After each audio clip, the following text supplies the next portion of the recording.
Hello and welcome to Wild Logic. We're going to be doing a tarot reading that taps into this moment and is going to give some transformative energy and guidance for the viewers. So welcome. But before we get started, I like to do a little reading from here, there, and everywhere. And Ken Carey was coming up today. And this book, which I haven't read the whole thing, but I just flipped to a page. This is Vision, Ken Carey. Really resonated with me.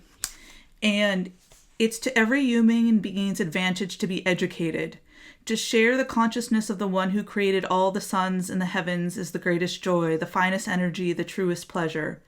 You will teach best where you inspire others to such experience. The intelligence is present in most human beings to recognize the wisdom of words that are truly spoken. Remember this and do not withhold the spoken word. Ooh. It takes only one moment of turning, one moment of openness to my Holy Spirit, and then the external teacher can move on. The seed will be planted, the good will be done. And, for those of you who are like me that, whatever language you like, the Holy Spirit, I don't really necessarily think of things in that particular way, but I like to stay open to all the different language out there. I don't let language be a barrier, but I also pay attention to how language makes me feel. So anyway, speaking of feelings, at the bottom of the deck, here we have the Two of Cups, and that is in the position of self. And so this is really about this harmonious energy of coming together, of this mirror of, what we love, where we are in alignment, will be shared with another. So, and as educator, obviously you're not going to be bringing like this, this idea of like love and openness can be applied to a lot of different scenarios. It's not always romantic, and obviously should not be in educational settings. I've been in academia a long time, seen it all, and here to change that, in fact. There need to be really good boundaries, but the same is true is like when I show up with a true alignment and curiosity and connectedness to the material and an enthusiasm, and I let it flow rather than worrying about it, it opens doorways for students. It paints that picture, like that picture I'm seeing in the background. So this resonance matters. And here's this other component, the world, completion, right? The complete teaching, rather than holding back, giving the full picture, rather than just a piece of it. Our world has been divided up. So, and that's what this King of Swords is representing. Bringing the mind and the heart together. That is something that the King of Swords specializes in. Mind and heart clarity, right? The King of Swords is the master of the mind. And actually, no, I'm realizing that the King of Cups is the one that has the head and heart balanced. And the King of Swords can be a little bit cold. So really, I think what I'm getting as I'm talking and like thinking through this is you really have to pay attention to where you're lining up. So how are you walking in the world? This is in the place of the world. We're going to be looking at the wheel. And here in the minds and emotion, we have the Hermit, which represents exactly what we're talking about, right? Going deep within the self, really reflecting within. And here we have the Three of Swords in reverse. This is the healing of emotional wounds. And I like how this King of Swords sword is pointing up to that card. And what I'm getting is, so there's this one sword that's like mirroring his sword here. I'm also noticing the butterfly on his outfit. And then these two swords that are crossed. So it's like about decisions. When we don't make decisions and we leave ourselves hanging, it becomes a Three of Swords, right? That's actually exactly what happens. It goes from 2 to 3, right? And there's always some level of heartache.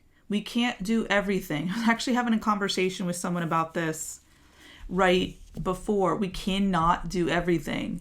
And they were trying to convince me to still participate in something which actually in my heart I don't think is in alignment. So I'm like, and maybe it was my mistake for leaving it open. I know what my 10 of Cups feels like. And 10 of Cups is a feeling, right?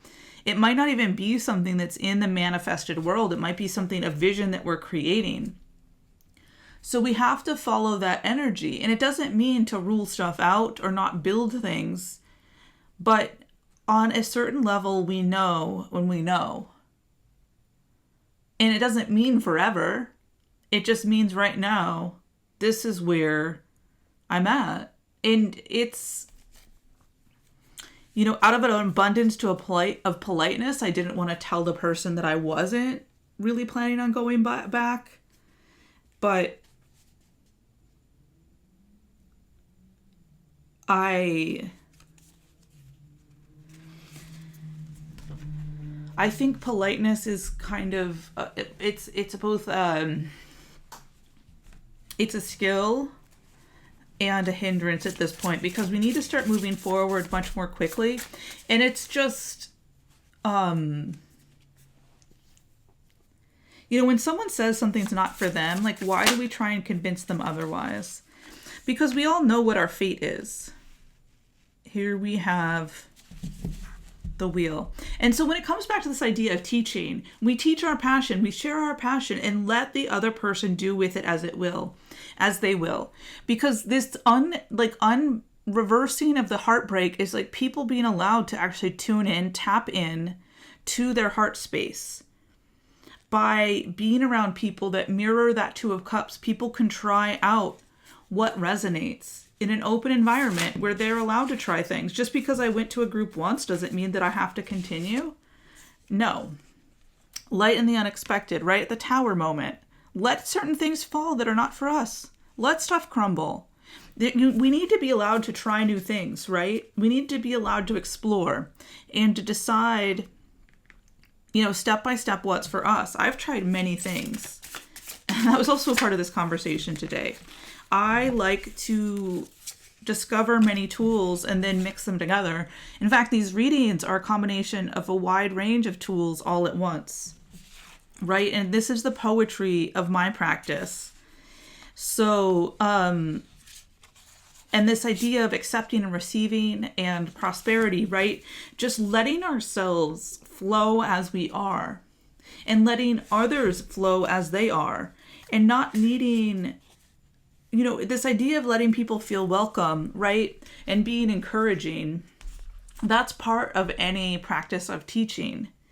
But I think we can kind of overdo it. When students enroll in my classroom, I'm there to encourage them for the duration. But if something's clearly not sitting well with them, I'll be honest, I'll have an honest conversation if something doesn't feel like it clicks with them. Like, I'm not going to tell them that it should, but I'm also going to let them know that things take time. New skills, creative skills can take time to click in. And it's more about what directions are you pulled in? What interests you, right? Where is that spark? Because that spark is the information. Yes, balance, invention, destruction. So it's okay. Part of learning to be an alchemist of your own life is letting things come in and out of existence. If we keep collecting, if we keep gathering, then we have too much. We have this glut. We have too many things, and there's no room to move.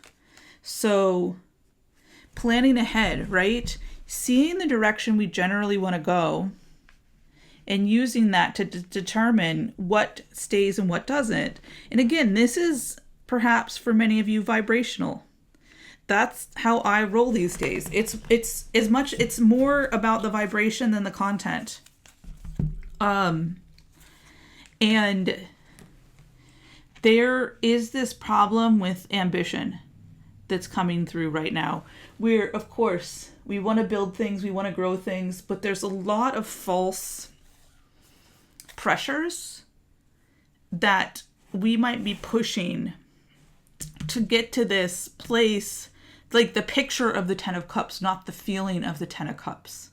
And it doesn't mean that there isn't work involved and like this working through difficult challenges, but sometimes we can get so used to just pushing that we no longer are connected to the joy of creating. And this can create this real stubbornness and inflexibility that dampens our poetry, the way we flow, right?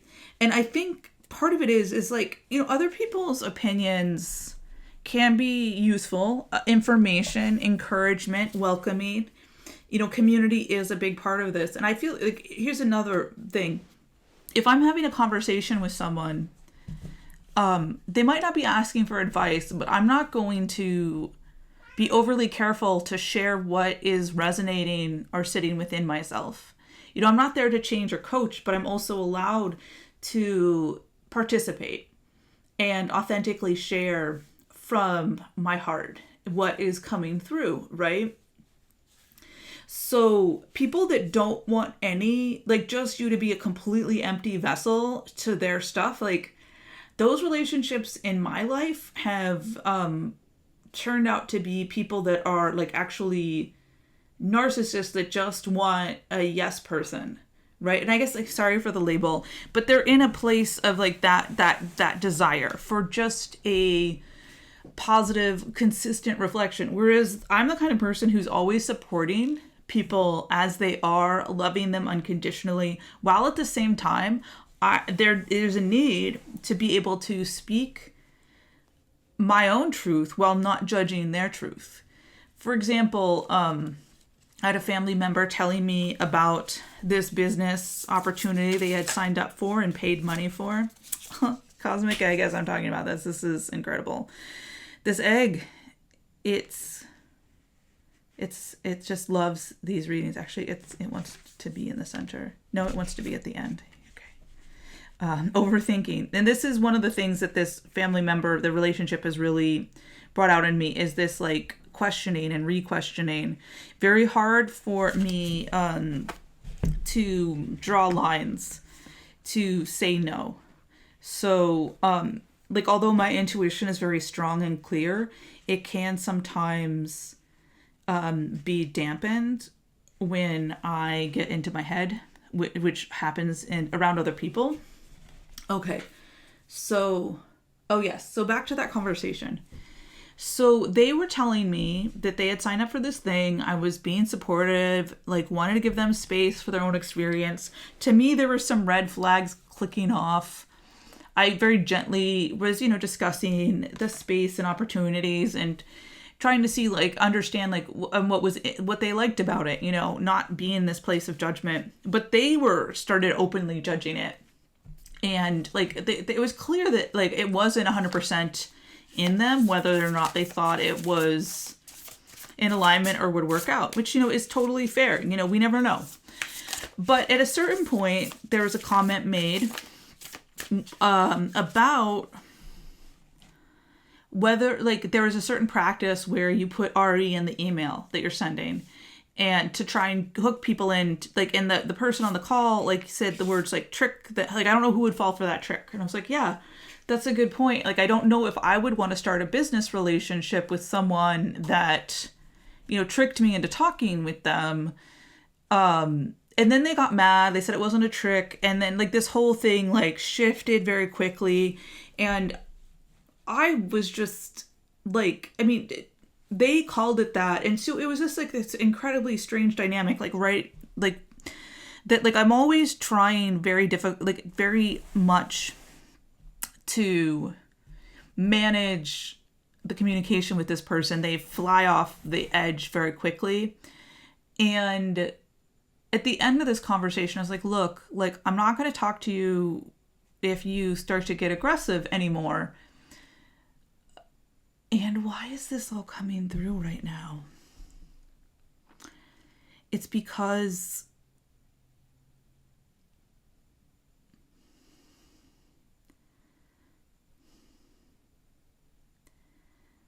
there is just this need to be allowed to show up fully as ourselves. And that doesn't mean stepping on or judging others. But when I'm responding to someone who actively is labeling something a certain way, I agree with them, and then they like can't handle it and start to get aggressive emotionally. Like obviously there's there's some questions they have about this that they are uncertain about, and they wanted me to comply with them and to agree with them. So it's not like they're asking me for advice. Even I wasn't giving advice. I was just talking about like, what do I think about different business practices? Maybe they didn't ask me, but I'm allowed to show up and have my own thoughts and feelings about the world, right? But I had noticed that many people had in my life had started expecting me to just show up and, be passive, right? The opposite of this elephant energy. And it's just not authentically who I am. So not only would I not be heard, and it's not like everyone, I don't have to put my input into everything. But the truth is, I'm not a wishy-washy person, right? I have a very particular way of thinking and working, that's true to who I am. And I think we all have to find that within ourselves. And because of this, I also feel I do not judge anyone else for no one has to agree and say that this is or isn't that kind of practice. Maybe people don't care.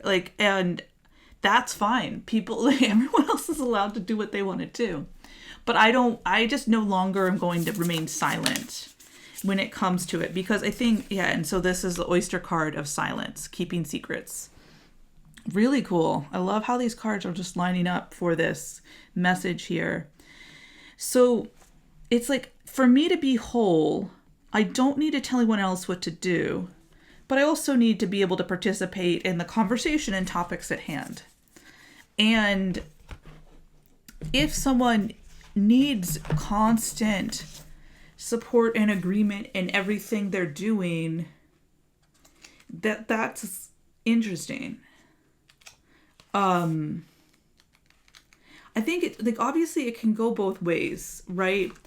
Because I worked in an environment where, I was one of the few women there, and I noticed how there were certain people that were questioned a lot more frequently than over others, and so that can be a tactic too. So it's not it was the fact that I was different or maybe thought differently that required a lot of questioning, and that can become exhausting, especially when you've proven your methods, right? So it's showing up as who we really are can be a powerful message in itself. That is what's coming through here. And that is, if you're tuning into this message, if you're still here, you are powerful just in how you carry yourself. Your ability to be patient, a secret keeper, you have inner treasures, right? The focus of determination of the oyster is unmatched. Anything an oyster personality puts their mind to, they achieve with grace and charm. The only problem is oyster types often take their inner gifts for granted, right? They become shy or doubtful, and this can lead to withdrawing or protecting their deepest desires in life's work. And so, in this, the patterns of questioning started when I was very young. I was too sensitive, asking the wrong questions, cared about the wrong things according to the family that was around me. I was very concerned about nature and the well-being of other people, and that didn't always fly well. So, but now I understand what a strength that is, and it's made me who I am, and I'm proud of who I am. And it's taken me a long time, and I'm still processing that and learning where to lean in and where to let go. And I think for a long time, and this is something that I am releasing consciously right now, is there was a lot of shame for how long it would take. At what age are you supposed to have this all figured out? Well, you look at people and what people are figuring out is their own journey and path. And I no longer want to carry any kind of timeline for myself or anyone else.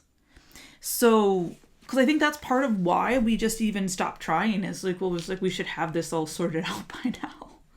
I mean, right? Isn't that hilarious? So the oyster, when in balanced, feels blessed, generous, and masterful. Like, you can see your own gifts. You become your own mirror for who you are and what you bring. When out of balance, reluctant, gripping, or clams up, right?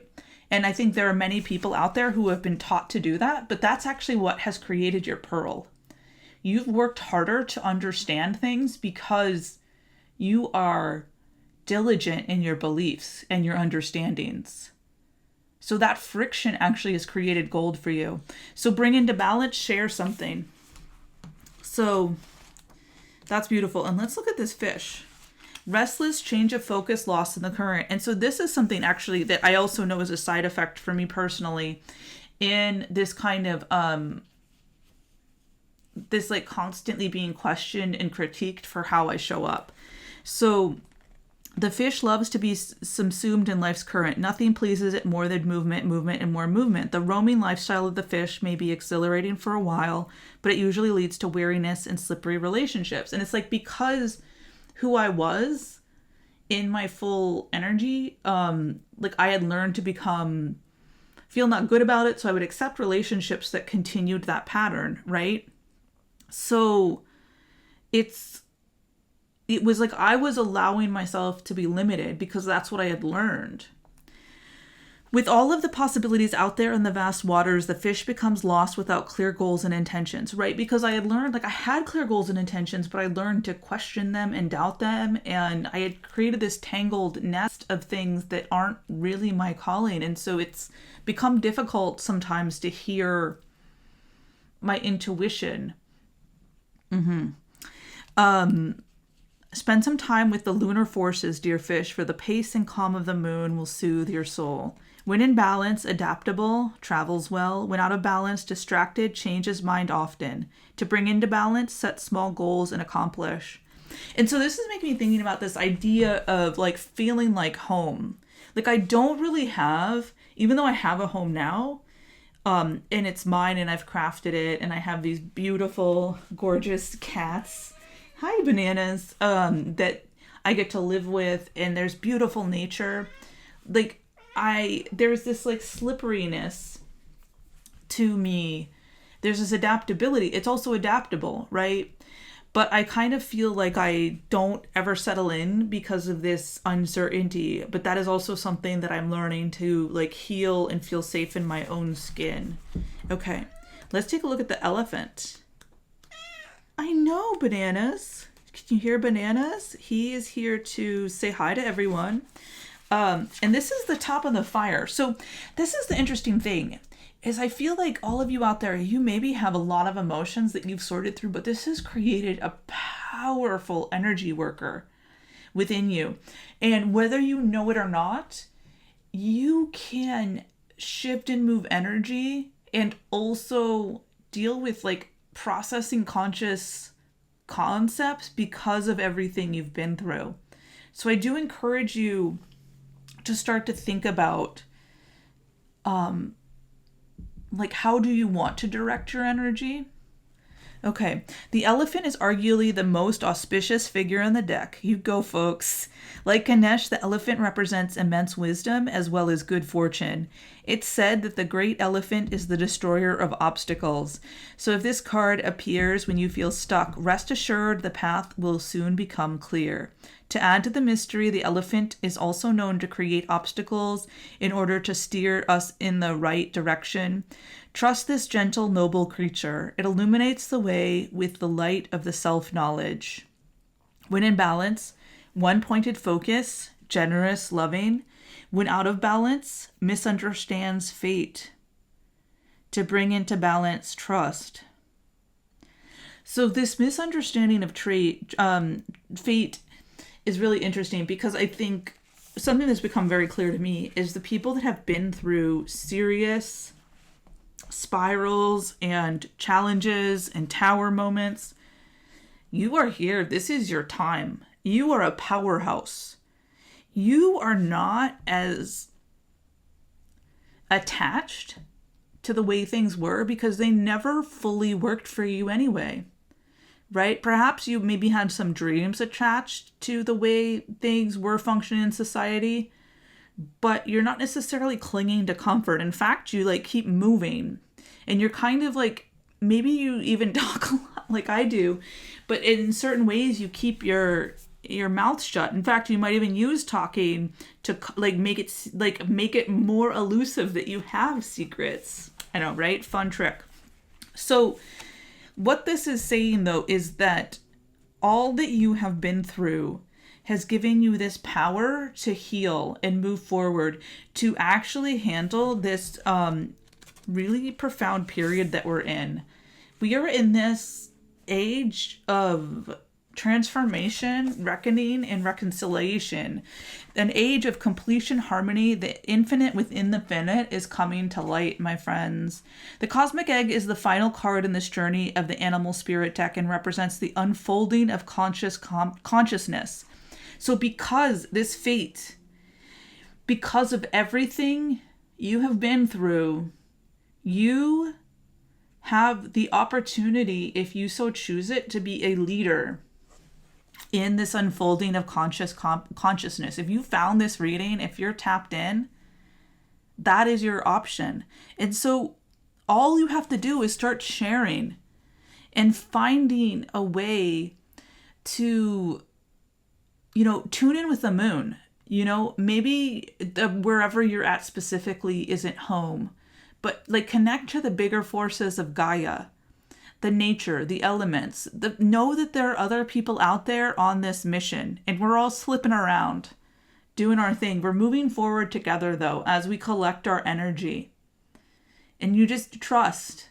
Please trust in yourself, everything you know and have grown, and that there are people that, like you, want to build a world based in harmony and respect. That is the message that I have for today, my friends. If you enjoyed this message, please like and subscribe. Very curious where in the world you're tuning in from. Here on the northeast of the US, but YouTube creates these beautiful global communities. So would love to hear from you and what you're up to if you feel so inclined. And until next time, cheers.